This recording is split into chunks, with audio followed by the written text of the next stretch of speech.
बिस्मिल्लाहिर्रहमानिर्रहीम। अस्सलाम वालेकुम। मैं हूं मुनाज़ा गफ़ूर और आप सबको जावेद पब्लिशर्स में खुशामदीद कहती हूं। आज हम किड्स मैथमेटिक्स ग्रेड 5 के यूनिट 7 ज्योमेट्री के रिमेनिंग टॉपिक्स के बारे में डिस्कशन करेंगे और हमारे स्टूडेंट लर्निंग ऑब्जेक्टिव्स में शामिल होगा description of the triangle and it's proportion, identification of the properties of triangles with respect to sides and angles, and construction of triangle and measurement of the length of the sides and angles of the triangle। चलें अब चलते हैं अपनी किताब की जानिब। Dear teachers, अब देखते हैं पेज नंबर 109 के ऊपर कि triangles क्या हैं। A triangle is a closed figure having 3 sides and 3 angles and hence 3 vertices, यानी कि एक ऐसी शेप जिसकी 3 साइड्स होती हैं, 3 एंगल्स होते हैं और 3 वर्टिसेस होते हैं। जैसा कि आप इस गिवन फिगर में जो कि आपके पेज के राइट साइड पे गिवन है उसमें आप देख सकते हैं कि एक ट्रायंगल गिवन है और उसकी कितनी साइड्स हैं? बिल्कुल 3 साइड्स हैं, 3 वर्टिसेस हैं और उसके 3 ही एंगल्स हैं। Now let's see types of the triangle with respect to their sides. There are 3 types of triangles with respect to their sides: A. Equilateral triangle, B. Isosceles triangle, C. Scalene triangle। चलें अब देखते हैं कि equilateral triangle क्या है। A triangle is said to be equilateral triangle if all of its sides are equal in length, यानी कि ऐसी ट्राइंगल जिसकी तीनों साइड्स की लेंथ की मेजरमेंट सेम हो उसको हम इक्विलैटरल ट्राइंगल कहते हैं। चूँकि इसकी तीनों साइड्स इक्वल होती हैं तो एंगल्स भी इक्वल होते हैं, यानी कि 60 degrees.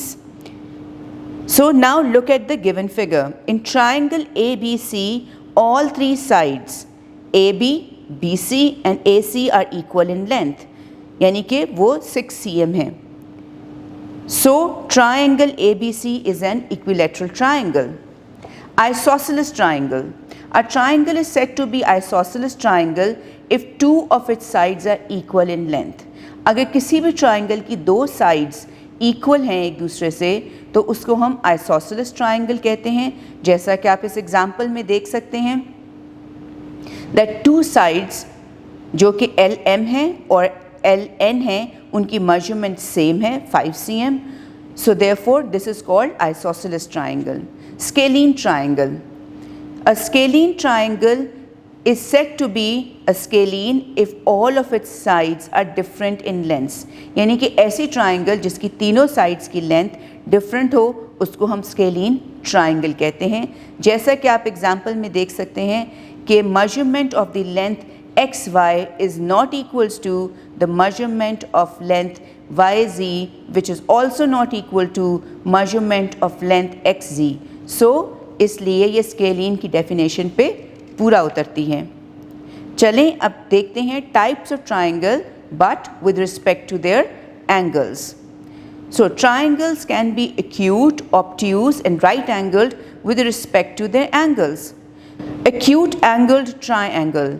A triangle is said to be an acute angled triangle if all of its 3 angles are acute, that means less than 90. So ऐसी triangle जिसके तीनों angles less than 90 होंगे उसको हम acute angled triangle कहेंगे। जैसा कि यहाँ पे आप given on the right side, यहाँ पे आपको acute angled triangle given है जिसमें आपके पास measurement of angle TRS जो है वो 70 है और एंगल RST 60 है, एंगल STR 50 है जो कि लेस देन 90 हैं। So therefore this is called acute angled triangle. अब ऑब्ट्यूज एंगल ट्रायंगल क्या होती है? A triangle is said to be obtuse angle triangle if one of its angle is obtuse angle, that means greater than 90, यानी कि अगर किसी भी triangle में एक एंगल अबव 90 होगा तो उसको हम ऑब्ट्यूज ट्रायंगल कहेंगे। Right angle triangle, so as a name says right angle, so that means 90 degrees. A triangle is said to be a right angle triangle if one of its angle is equal to 90 degree, यानी कि कोई भी ऐसी triangle जिसमें one angle 90 degree का हो उसको right angled triangle कहते हैं। डियर टीचर्स, आई होप अब तक के सारे कॉन्सेप्ट्स आपको अच्छी तरह से समझ आ गए होंगे। अपना बहुत सा ख्याल रखिएगा और जुड़े रहिएगा बोलती किताबों के साथ। शुक्रिया।